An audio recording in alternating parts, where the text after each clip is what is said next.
So to go through the available text formattings, let's just right click over here, right click, format cell, go into alignment. Okay, now we have a few options over here: wrap text, shrink to fit, and merge cell. This merge cell, we've already explored it. At the moment when we merge and center, is already merged and it is centered horizontally. Okay, now what is wrap text? Let's just have a look here. Okay, you see over here, this is a very long piece of text, rather long one, but the issue is, the problem here is it just extends all the way until the end of the line. Now, a lot of times we don't want to use, we don't want this to happen. So what we can do is we wrap the whole piece of text up. Okay. So when we wrap it up, it becomes all wrapped up in a cell. If we merge this,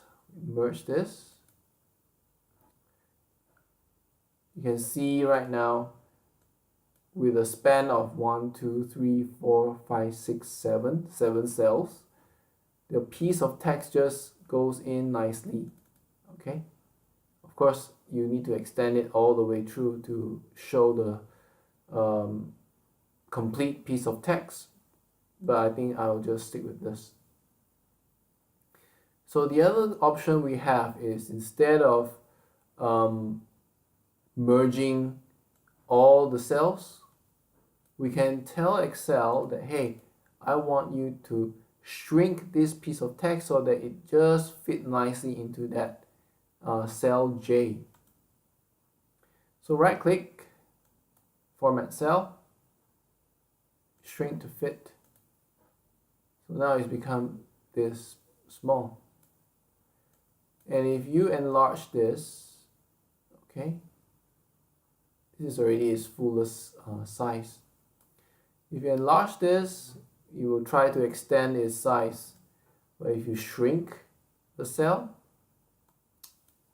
you see the text inside, it just grows smaller so that it fits just nicely into that one single cell. Okay. There's another option there,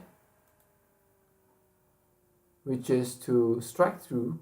Come to font, strike through, especially useful when you have a checklist, and once you've already done the checklist, you want to cross out that whole item, you can use strike through. Okay, it works like this. And let me zoom in a little bit here.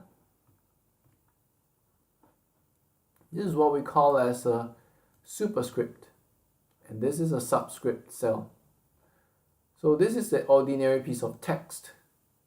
If you still remember from your mathematics class, you always have a superscript to indicate the index power. Okay, so 2 to the power of 3 is 8. But of course for Excel, you are not allowed to mix superscript and all the other non-superscript text together. One cell can only accommodate one style, which is either strictly normal or superscript or subscript. Okay, right click, format cell. Okay, I can further apply borders around this cell, and I can pick a different style. Okay, let's just try this. Okay, you got a very fancy dotted line there. Right click. Okay, feel free to explore yourself. Okay?